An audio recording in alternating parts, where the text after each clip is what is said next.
tomar en cuenta precisamente esta situación porque con las diferentes inundaciones, pues lo que más se produce son ese tipo de enfermedades, tanto diarrea, algunas enfermedades también como ser tos, gripe, entre otras. Sí, las enfermedades más frecuentes podrían ser las diarreas y enfermedades de la piel, pero también como los criaderos se van a fomentar más, entonces posiblemente tengamos algunos brotes de dengue.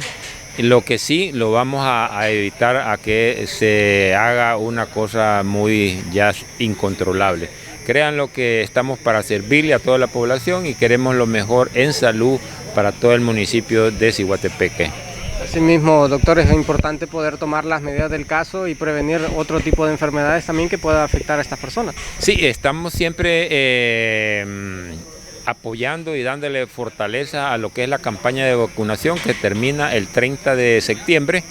Estamos mejorando los indicadores propuestos y creemos que ya para el 30 de septiembre nosotros vamos a tener cubierta todos los indicadores en lo que es SRP, polio y también lo que es en el COVID-19. Excitamos a toda la población de Ciguatepeque para que pueda asistir a vacunar a sus niños, ya que sus niños son el futuro de todo Honduras. Y también fortalecer lo que es el COVID-19.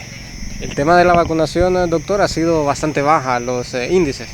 Sí, los indicadores ha estado bastante bajos por muchos factores. En primer lugar, porque venimos saliendo de una pandemia en la cual estuvimos casi 2 años encerrados y la gente pues quedó con alguna incertidumbre, con algún miedo en cuanto a vacunarse.